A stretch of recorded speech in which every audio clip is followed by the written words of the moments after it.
Falcon 9 is in startup.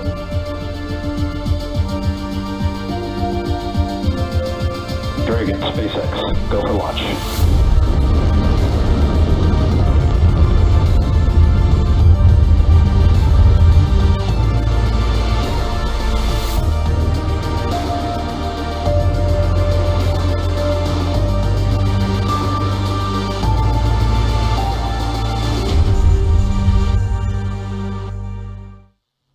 We are just under 22 minutes from liftoff of this Falcon 9 rocket for NASA's and SpaceX's 24th commercial resupply services mission to the International Space Station. The Dragon spacecraft will fly about 6,500 pounds of science, supplies, and holiday treats for the astronauts on board. Happy holidays, everyone, and thank you for joining us for this live launch coverage of CRS-24. I'm Megan Cruz. Today's liftoff is scheduled for 5:07 a.m. Eastern Time from Launch Complex 39A here at Kennedy Space Center in Florida. And we are again simulcasting this live show on NASA TV and on SpaceX's webcast. So let's bring in Andy Tran now live from SpaceX's headquarters in Hawthorne, California. Good to see you, Andy. Yeah, good to see you too, Megan. It is great to be back covering today's mission in partnership with NASA. And as the year comes to an end, CRS-24 will be SpaceX's 31st and final mission of 2021, making it a record-breaking year for launches for us. What a way to end the year, Andy. And I see that you have a live view of the pad right now. Can you walk us through the different parts of Falcon 9 and Dragon? Yeah, absolutely. So our two-stage launch vehicle stands about 70 meters tall and when fully fueled holds just over 1 million pounds of propellant that the vehicle will burn through in less than 3 minutes after liftoff. The bottom two-thirds of the vehicle is the first stage. Its objective is to accelerate the vehicle through the Earth's atmosphere to space and then separate from the rest of the rocket. And while today's flight is going to be the first for this booster, Falcon 9 is designed to be reusable for the reliable and safe transport of people, payloads, and payloads into Earth orbit and beyond. And as usual, we are going to be attempting to recover the first stage on our drone ship. Just read the instructions. That's what you see on screen right now. Above the first stage is the second stage. It has a single Merlin vacuum engine which ignites after the first stage separates. The second stage is what will carry Dragon to its intended orbit, allowing the spacecraft to eventually rendezvous with the International Space Station. And speaking of Dragon, it is sitting at the very, very top of the rocket. Dragon was designed from the beginning to be reused, and this version of Dragon is designed for up to 5 flights. Following a successful launch, this Dragon will dock itself to the International Space Station. It will join another Dragon capsule that's already attached, Capsule Endurance. This is the one that launched Crew 3 astronauts last month. So that was a quick rundown of our launch vehicles. I'll send it back to you, Megan. Thanks, Andy. And in addition to SpaceX, NASA teams both here in Florida and in Houston are monitoring this mission. Let's go to Joshua Santora here at Kennedy first. Joshua, you're listening in as the launch team considers things like weather and safety, right? That's exactly right, Megan. Yeah, a good morning to you and everybody watching. Santa Claus and his reindeer can get off the ground in any weather. Our launch vehicles have launch commit criteria. Unfortunately, we've been tracking, we are currently no-go on weather, but the great news is that we are trending towards being go here in just a few minutes. So we're hoping to hear that call on time for that liftoff that we have coming up in just about 18 minutes now.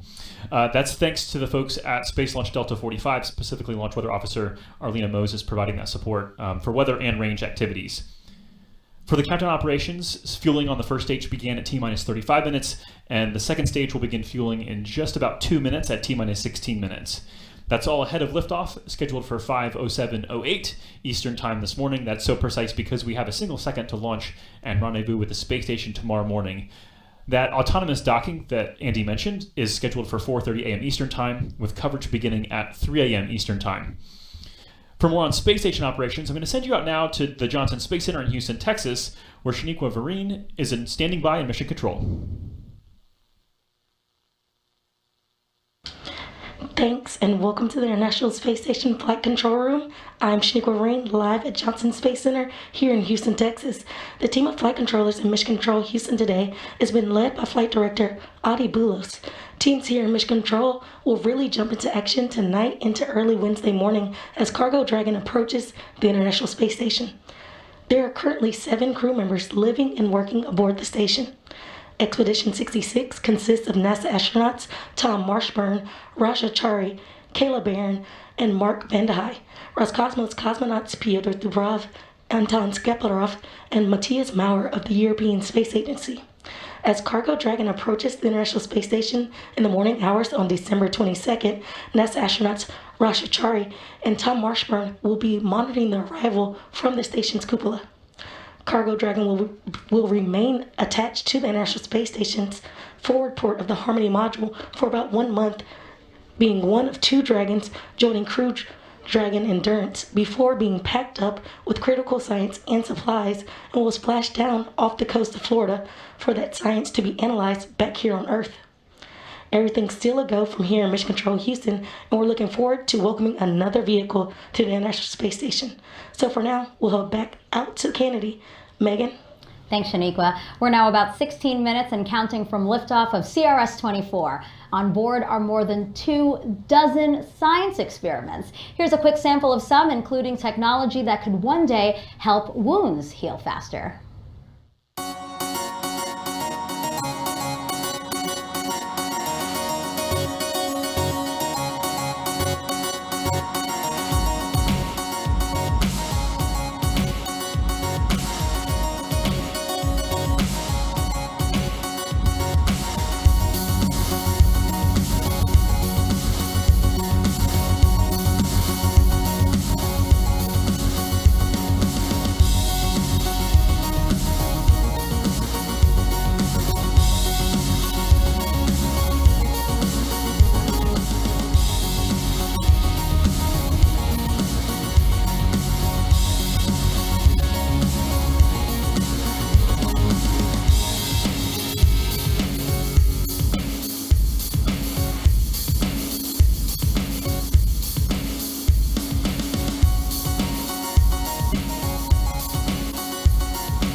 And you saw in that video that college students are sending experiments to the orbiting lab. And I have 2 of them here with me today. This is Swati Ravi from Columbia University, as well as Caitlin Harvey from the University of Idaho. Good morning to you guys. Good morning. So talk to me. I know that between your 2 universities, 18 students are sending 2 experiments to space. Can you tell me about yours, Swati? Absolutely. So we're sending up 2 different bacteria that are commonly found in spaceflight environments and also the cause of some previous astronaut infections.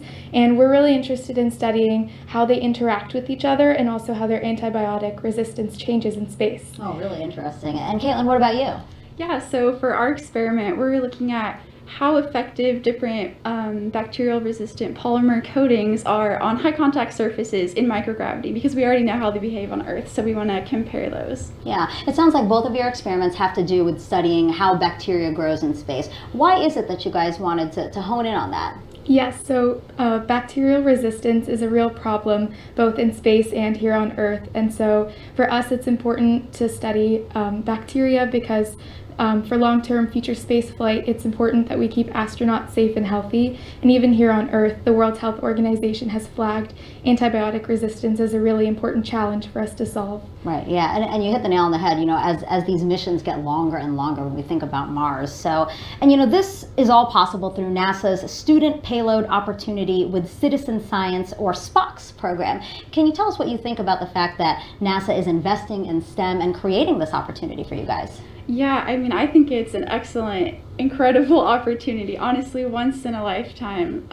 It's such an inspiring way to just get ourselves involved in STEM as well as all the people watching us along for our journey. So it's truly an inspiration and I think an excellent way to get our generation involved in STEM moving forward. That's great. And then very quickly, what is it that you hope to learn from this experiment? Yes, from our For both experiment, experiments. we're hoping to learn what kinds of antibiotics are best for us to use with astronauts so that we can most effectively treat their infections. And Kayla?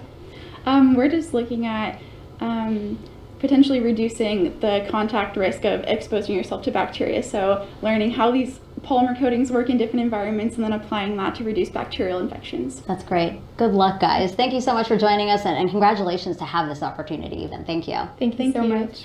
And now let's kick it back over to Andy. Andy, CRS 24 is the final launch in a very, very busy year for you guys. Yeah, as the year comes to an end, today is going to be marking the 31st launch of 2021 for SpaceX and the 5th flight of Dragon to the International Space Station this year, following the launches of Crew 2, Crew 3, and Cargo Resupply missions 22 and 23. It's the most launches along with the most visits to the station we've ever attempted in a given year. To give a bit of history, Dragon has been flying for 11 years now and made its debut in 2012 as the first private spacecraft in history to visit the International Space Station. Since then, it's made 28 trips to and from the orbiting lab. Today, it's one of the few vehicles that can deliver significant cargo to the space station and the only vehicle that can deliver cargo from it. Falcon 9 and Dragon were both designed with reflight in mind, and the vehicle hardware is built to support multiple missions with minimal refurbishment in between. To date, 10 of our CRS missions have flown on reused Dragons. And while it's the second flight for Dragon today, having previously flown on CRS-22, it is the first flight for our booster. It is actually only the second time this year we've debuted a brand new Falcon 9 first stage. To date, we've reflown first stages 78 times, and that includes both the Falcon 9 and Falcon Heavy flights, and we're planning to recover this one on our drone ship just with the instructions. If successful today, it will mark the 100th successful recovery of an orbital class rocket. So we are just under T-minus 10 minutes and counting until liftoff of the Falcon 9 rocket and Dragon on the next resupply mission to the International Space Station. Back to you, Megan. Andy, thank you so much. Now NASA partners with the ISS National Lab to give others access to the orbiting laboratory. Check out this video to see which companies are flying experiments on this mission.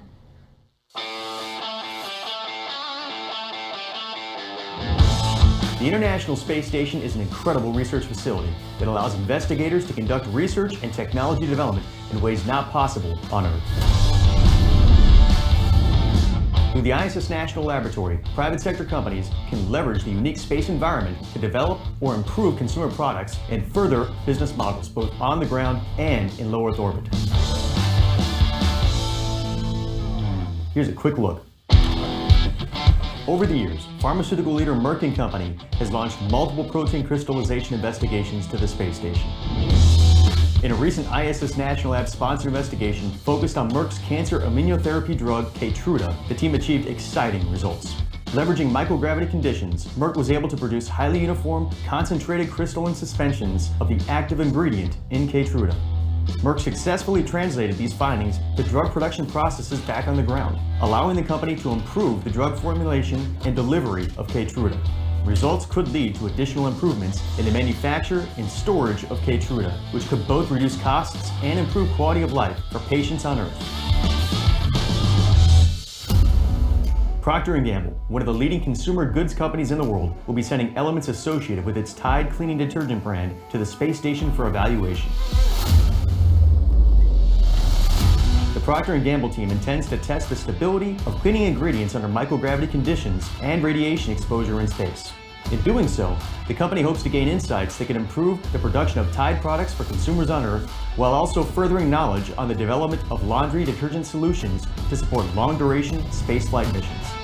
To learn more about all ISS National Lab sponsored payloads on this mission, go to issnationallab.org. And the Tide experiments is pretty interesting because many of us probably have a bottle at home right now. Dr. Mark Civic is the CEO of Fabric and Home Care at Procter & Gamble. You guys make Tide. Good morning. It's so great to have you here. Thanks for having us. So tell us, how do astronauts clean their clothes right now? Unfortunately, astronauts actually do not clean their clothes right now.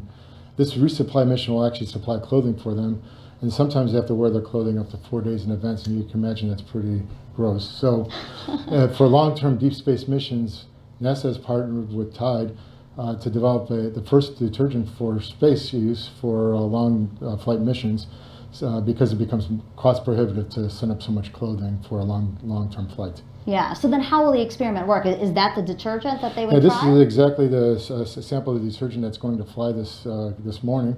And as the consumer expects performance and cleaning from Tide, the astronauts will as well. And unfortunately, astronauts can't go around the store to get a new bottle of Tide when it runs out. So our objective here is in this experiment is to understand stability of Tide, and Tide Infinity specifically for this experiment. And then we want to learn about the ingredients and their stability through microgravity and radiation for long-term flight duration. And I would guess that if laundry is being done on the space station, it would use less water, right? Because that's a difficult resource up there. Would that mean that what we learned from this experiment could mean less water usage for us here on Earth? That's what we plan to learn. We're using the International Space Station as a surrogate for off-flight, off-planet missions. And from there, we want to learn about constraint environments for developing the next best Tide for the consumer around the globe, not just in space, but for situations in the world where resources are constrained. Water usage is constrained, and so is energy. If we can get the consumer to use Tide Infinity in the future for future cleaning at lower wash temperatures, that'll help society in general. Mark, thank you so much. I can't wait to see what you guys uncover. Thank you. Thank you. But it's not just science that's flying to the space station. We, of course, send supplies like food to the crew, and they'll be getting some holiday treats on this flight. Things like roasted turkey, spicy green beans, smoked seafood, and shellfish, and fruitcake to help them celebrate the holidays. They'll also be getting some presents. All right, we are now T-minus 5 minutes and counting. Let's bring back Andy and Joshua to walk us through the final moments of the countdown. Guys? Yeah, thanks, Megan. The SpaceX team is working no significant issues right now. We're continuing to monitor weather, although it is trending more and more towards green as we march towards T0. The range is also standing by to support. At this point, RP1 fuel is completely loaded on both stages. Liquid oxygen loading is currently underway and should complete around the T-minus 2 minute mark. We're also loading helium gas into both stages. Falcon 9 uses helium as a pressure to backfill the propellant tanks, as LOX and RP1 are consumed by the Merlin engines during ascent. Helium load began before the broadcast went live, and we'll continue to top that off as well until about a minute and a half before launch. Andy mentioned that liquid oxygen being loaded. It's super chilled liquid oxygen, and to make sure the engine startup goes well, they perform engine chill. This began at T-minus 7 minutes, and a small amount of that LOX is flowed through the Merlin engine's turbo pumps to avoid thermal shock to that system, to allow the full flow of super chilled liquid oxygen when the clock strikes 0. Dragon also began its startup sequence at T-minus 35 minutes when it coordinated timing with Falcon 9. It's currently undergoing vehicle health checks, with the next big step happening just a moment ago when Dragon transitioned to internal power. What we're seeing on screen right now, the clamp arms just underneath the Dragon have begun to open up, and they should be completing fully open right now. And the strong back, which is the truss structure right next to Falcon 9, is beginning to recline away to its pre-launch position, about 2 degrees away from the vehicle. It will continue to recline all the way back as we reach T0. To provide clearance for the vehicle to lift off. Stage 1 LOX load complete. In these last few minutes, Falcon 9 is performing final health checks on its primary communications, avionics, and propulsion systems in preparation for flight. We also may hear callouts that the engines are sufficiently chilled as we get closer to liftoff. The checkouts of the second stage thrust vector control actuators should begin right about T-minus 2 minutes 30 seconds. That's referred to as the engine wiggle test, a fairly self-explanatory name. This is where SpaceX will move the thrust nozzles slightly to make sure the guidance hardware Stage 2 LOX throttle back. The go for flight. SpaceX will do the exact same checkouts on the first stage engines just seconds before ignition. This is all still on track, weather being go now for liftoff scheduled for 5:07:08 Eastern Time this morning, as we track towards the space station with rendezvous and docking scheduled for tomorrow morning. Space station now tracking over Central Europe, and we'll be there with this mission for about a month.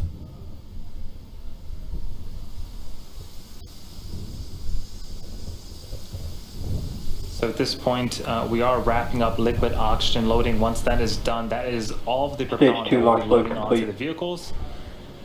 And that is the call out right there. So all propellants are loaded onto the vehicle. Dragon is in auto idle. We're starting to have some white clouds building around the vehicle. That is condensed liquid oxygen. As that super chilled liquid oxygen reaches the warmer ambient air temperatures of Florida, it'll start to form those clouds.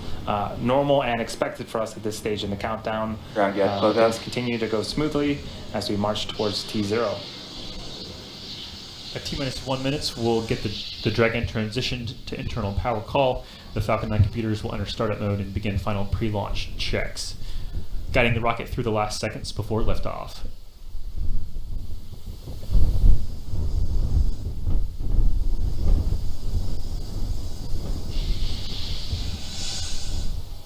Falcon 9's in startup.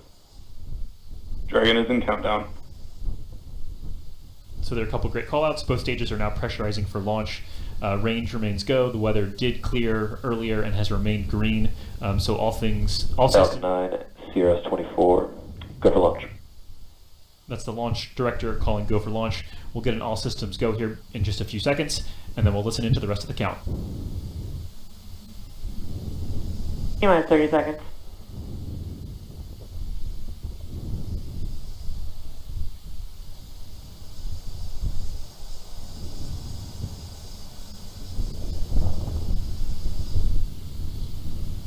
T-minus 15 seconds.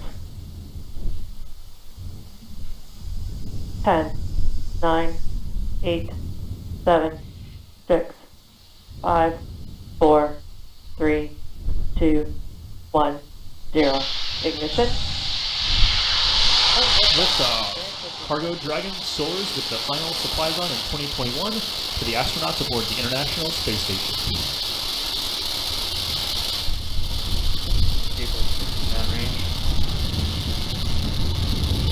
Stage 1 chamber pressure is nominal.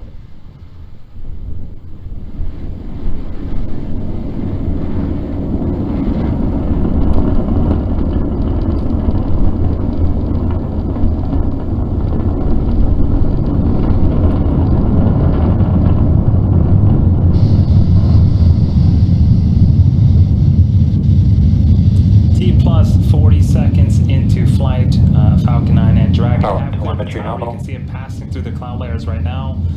Next up, in just a few seconds here, is Max Q. This is where the vehicle will experience the highest amount of aerodynamic pressures. Falcon 9 supersonic.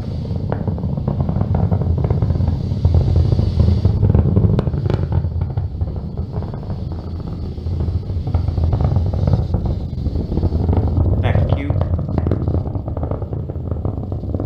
And there's the call for Max Q. Through that period of high pressure on the vehicle, the engines on the first stage are now throttling back up as we continue to make our journey to orbit.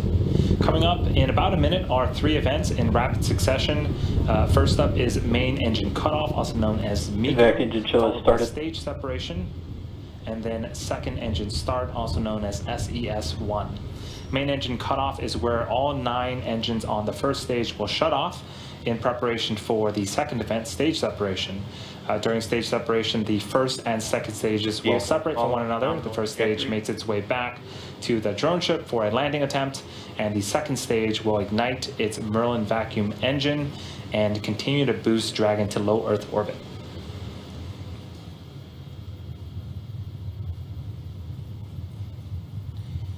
Again, those are going to be happening in rapid succession in about 15 seconds here.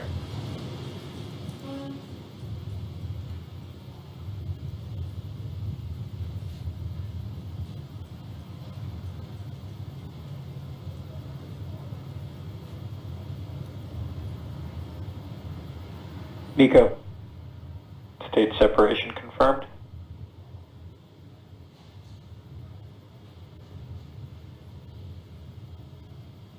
Invac ignition.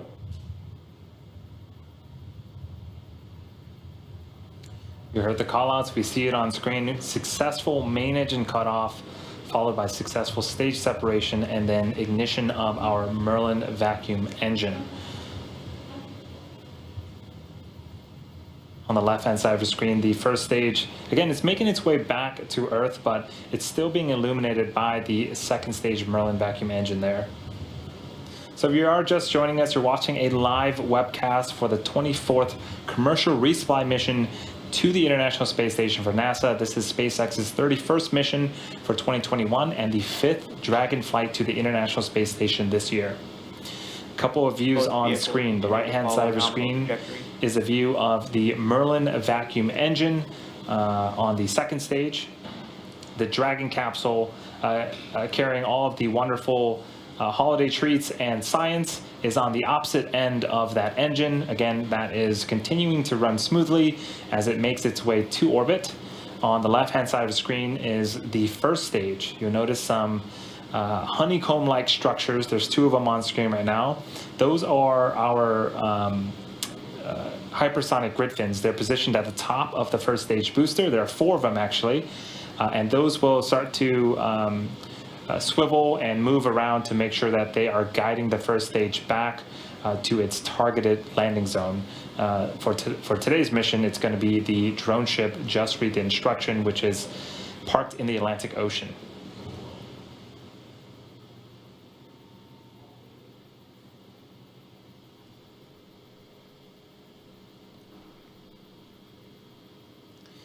Next event for our mission today is going to be the first stage entry burn. It's going to be the first of two burns. In order to make its way back to our drone ship, the first stage has to execute these two burns. The first, again, is the entry burn where 3 of our Merlin engines will reignite. This helps to slow the stage down as it re-enters the upper parts of the Earth's atmosphere. The second burn is the landing burn. This happens about a minute later. This is a single engine burn that will bring the vehicle speed down rapidly in order to land on the drone ship. So again, the first stage has 2 burns before it can make its first landing attempt on our drone ship.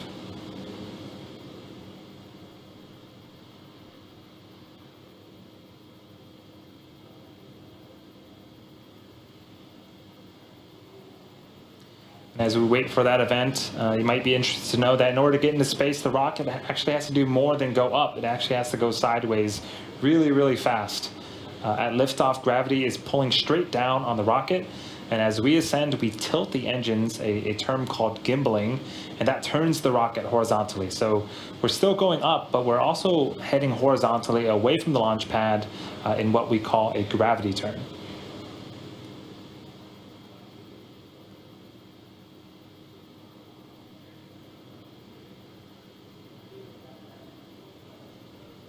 Stage 1 FTS is safe. Things continue to go smoothly for both the first and second stages. Again, the first stage entry burn Follow nominal trajectory. should start in about 10 seconds.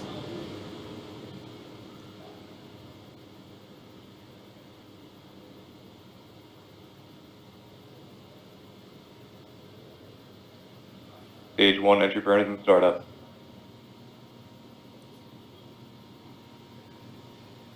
And there it is. 3 Merlin engines have reignited their engines and are now currently slowing down the first stage. This burn is expected to last about 30 seconds. And you can see the velocity on the bottom left-hand side of the screen. We're starting to decrease significantly. Stage 1 entry burn shutdown. So great news. That is burn 1 of 2 complete. The Falcon 9 first stage is also equipped with 4 landing legs made of state-of-the-art carbon fiber with aluminum honeycomb. They're placed around the base of the rocket and deployed just prior to landing. So we are about 60 seconds away from landing the vehicle, and we're traveling a significant velocity right now. This really puts into perspective the deceleration that the first stage will experience. In less than the span of a minute, we'll reduce from twice the speed of a jet all the way down to 0 as the rocket lands.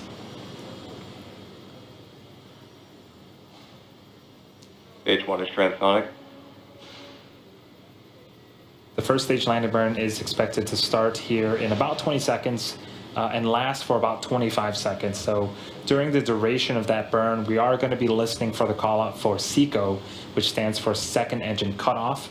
The Merlin vacuum engine that you see on screen, we're going to be shutting off that engine and then listening for another call out for a confirmation of good orbit, Stage where one the second landing burn. stage will coast for a few minutes before separating Dragon.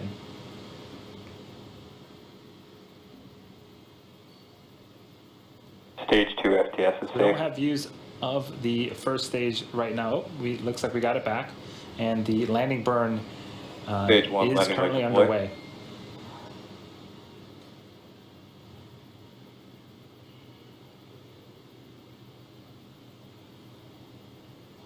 Invac shutdown. Stage 1 landing is confirmed. So hopefully we get some visuals. There it is. So this is the first landing for this particular booster, but the 100th successful landing for an orbital class rocket. What a way to end off the year. We also heard that the second stage engine, the Merlin vacuum engine, successfully shut off its engine. And we're going to pause here to see if we can confirm a good orbit of the second stage. Expected loss of signal, Cape. Acquisition signal, Newfoundland.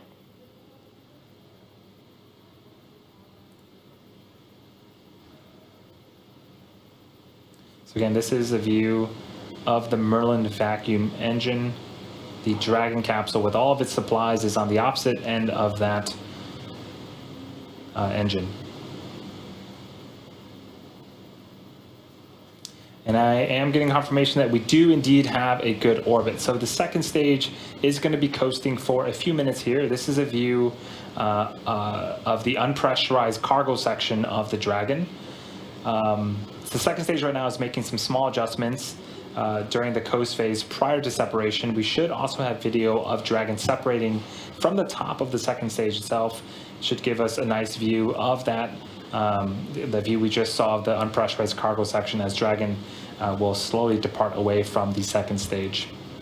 Dragon is going to be joining the Crew 3 vehicle Endurance that is currently attached to the International Space Station and on orbit. And as always, it's always exciting to see two Dragons docked at the space station at the same time.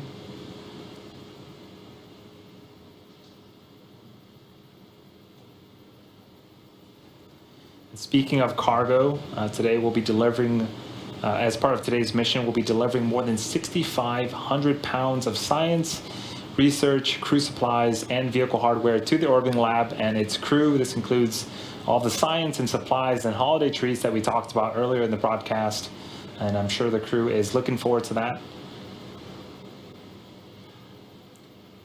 So we're just under a minute for Dragon to separate from the top of the second stage.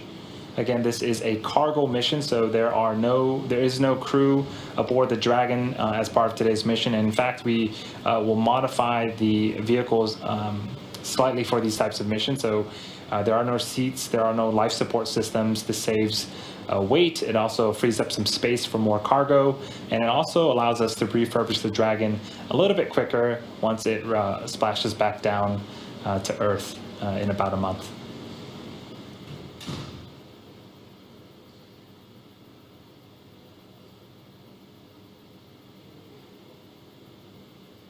Expected loss of signal, Bermuda. So we Stage have separation Dragon confirmed separate any for second Dragon now. separation. And there it goes. Again, this camera view is on the second stage, looking at the Dragon's unpressurized cargo section. The Dragon has about a day before it makes its way to the International Space Station and docks. Coming up is nose cone opening sequence. But that is going to do it for me here in Hawthorne. I'm going to hand it over to Shaniqua in Houston for the next mission milestones. Thanks, Andy. And everything is still going well back here in Mission Control Houston. And right after Dragon separated, it began a series of automatic checkouts, including small firings of the Draco maneuvers thrusters. The next milestone is nose cone deploy. The nose cone protects the docking hardware and rendezvous tracking elements up the top of Dragon during ascent. The nose cone deploy uncovers the 4 forward bulkhead thrusters, which Dragon will use for its major burn maneuvers to catch up with the space station.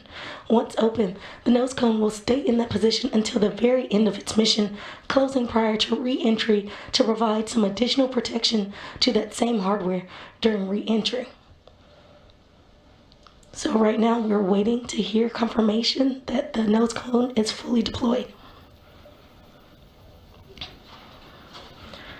And after confirmation, we'll have one of the program managers here join me on console. Join me virtually, sorry.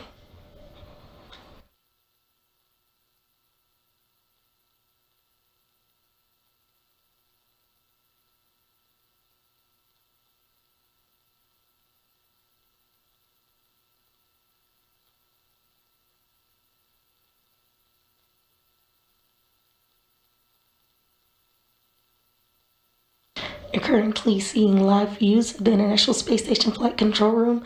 You currently see Flight Director Adi Boulos standing as we wait for that final confirmation of nose cone deploy.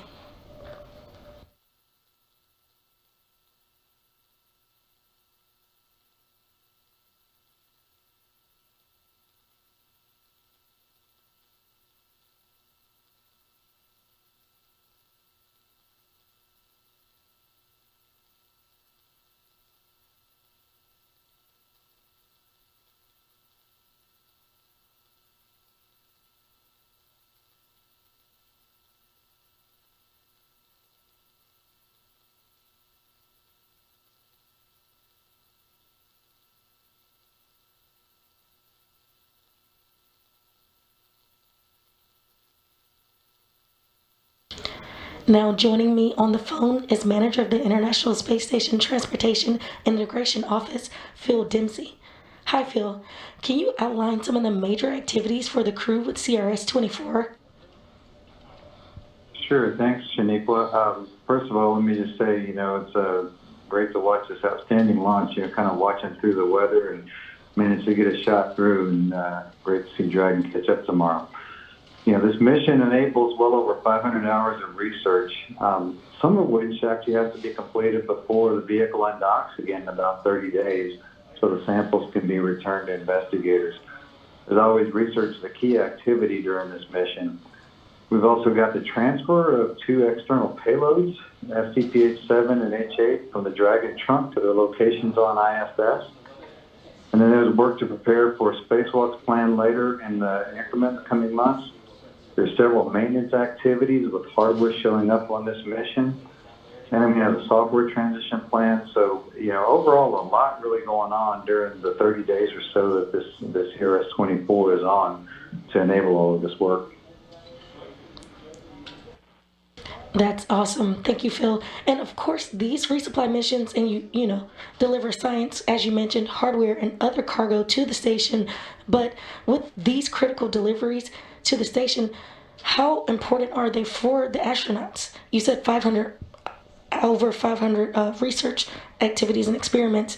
How important is that for us to do on the International Space Station? Yeah, so these missions are absolutely critical. The International Space Station is operating for the purpose of doing research and technology demonstration. So, we've got over 24 different experiments going up on this. These 500-600 hours of crew time that it enables are key to what the astronauts are there for in the first place. And what's unique about these SpaceX missions is that we get the return science back down in about a month. So operation of these experiments around this full mission timeline is critical. In addition, we've got hardware going up, as you heard, which is critical to some of the maintenance activities. We've got some hardware that's going up to get one of our exercise devices, a new spare back in place for it, and some additional hardware for our EMUs, which are used for the spacewalks that we've got. But then there's also updated supplies for the crew. Of course, Christmas dinner, hopefully, and some Christmas presents for the crew, which is always a treat for them to get on these types of missions. So absolutely all of this is critical to keep the crew occupied doing what they're there for in the first place. Thanks, Phil. And we did have confirmation currently that the nose cone is deploying. It is opening currently, and I will confirm with you all when it is fully open. As always, Phil, it's a busy time aboard the International Space Station with cargo vehicles and crews coming and going. And, you know, like you mentioned, the upgraded equipment. How complex will the next few months be for the International Space Station program and the global partnership? So, you know, we're closing out what's been actually a really great, really busy year, and next year looks to be no different. You know, in fact, it starts really tomorrow with our Russian partners following this launch with the undock of module.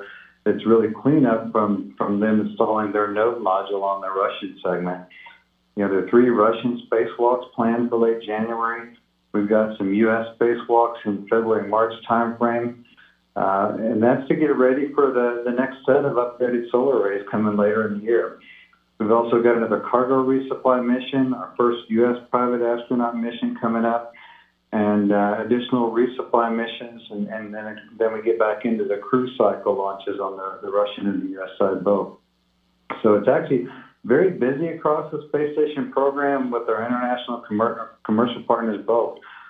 So while it is complex, as you said, Shaniqua, we've got outstanding teams across the program who do this all the time. They do it very well. So, you know, I see it as really fitting that our teams close out the year with a launch that get 2022 off and running. That's right. And thanks again, Phil, for joining us. And happy holidays. Back here. Happy holidays. Happy to be here. Thank you. Back here in the International Space Station Flight Control Room, flight controllers are monitoring the systems on the station itself ahead of Dragon's arrival Wednesday morning. Once Dragon crosses that approach ellipsoid, which is that mythical sphere around the station, flight controllers here in Mission Control Houston will begin joint operations with the SpaceX teams in Hawthorne, California. NASA astronauts Rasha Chari and Tom Marshburn will be monitoring the approach and arrival of Dragon with a planned docking Wednesday morning at 3:30 a.m. Central Time, 4:30 a.m. Eastern Time. Once Cargo Dragon is docked to the station, Chari and Marshburn will begin hatch operations to open the hatches between the International Space Station and Cargo Dragon.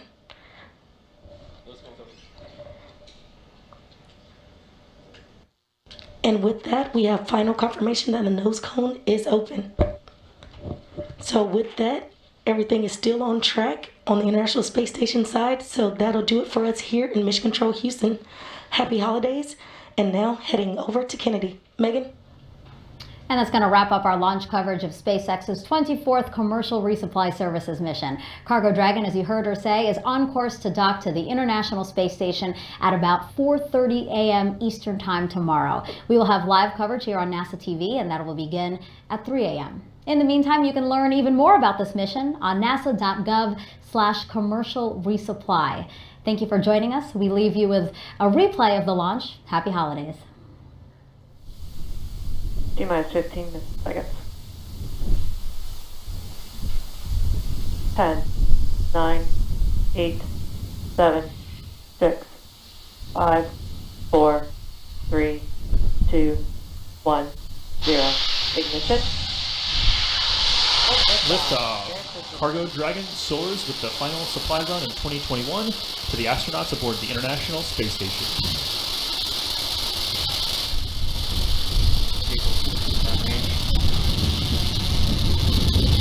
Stage 1 chamber pressure is nominal.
OC on countdown. Copy, go ahead. OC, at this time, do we have concurrence that we've properly enforced the public risk clearance criteria set in our procedures and that our FAA license is intact? Affirmative to both. I've checked in with... Good afternoon. You're looking at SpaceX's Starship Suborbital Test Vehicle number 15, countdown to flight in just under 5 minutes.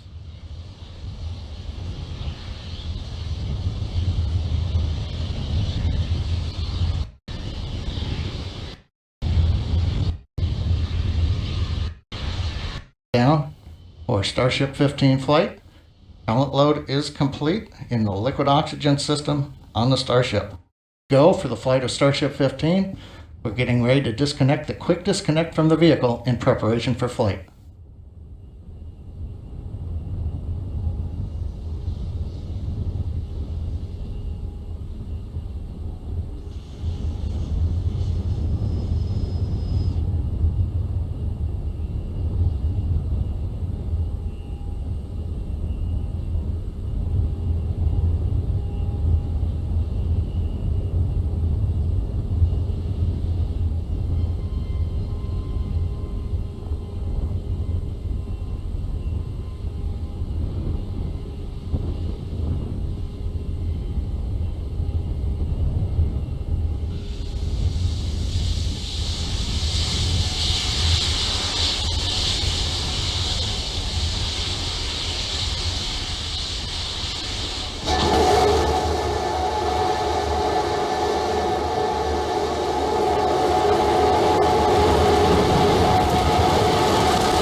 Plus 30 seconds, Starship 15 is airborne as we get a view of the 3 Raptor engines as we're powering our way to 10 kilometers altitude in today's test flight.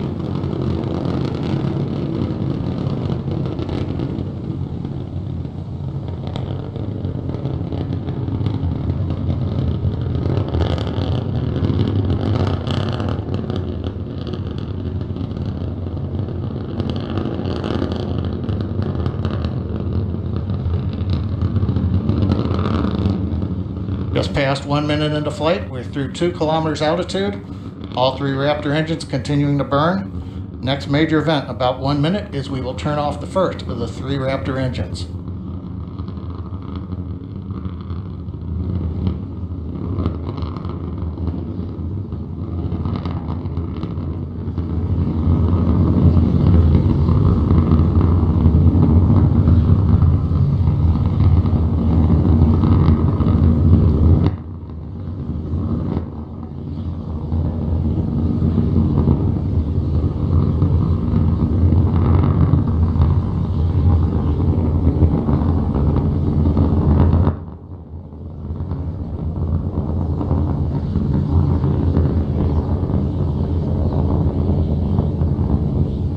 Coming up at T plus 2 minutes, we appear to have frozen the view from the engine cameras.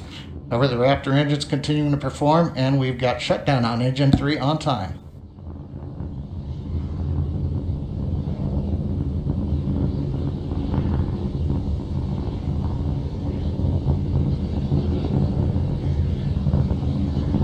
We're trying to regain video from the vehicle.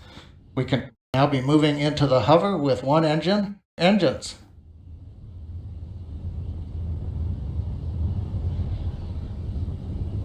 Horizontal to vertical. If things look good, we will shut down 1 Raptor engine and then possibly a second one and land on a single engine in the landing zone. 5 minutes into flight, Raptor continuing to descend. Mission. Starship.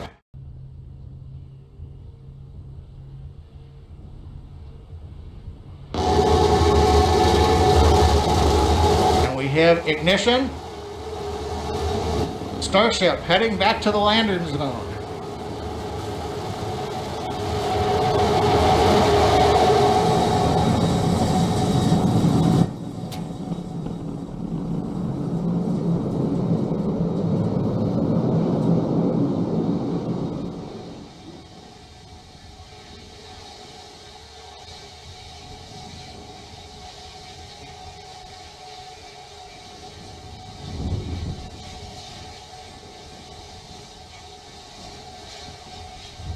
And Starbase flight control is confirmed. As you can see on the live video, we are down. The Starship has landed.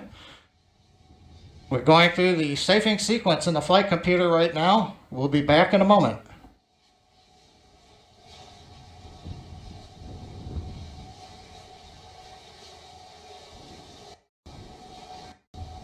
We do have a small fire at the base of the vehicle, not unusual with the methane fuel that we're carrying as we continue to work on the test vehicle design. You may be able to see water going on the pad from the water cannons. But again, Starship 15 powered of the engine 4 astronauts on Crew Dragon Endeavour's flight last Saturday night, and 2 successful flights of Falcon 9 in the past 7 days. And SpaceX has landed Starship 15.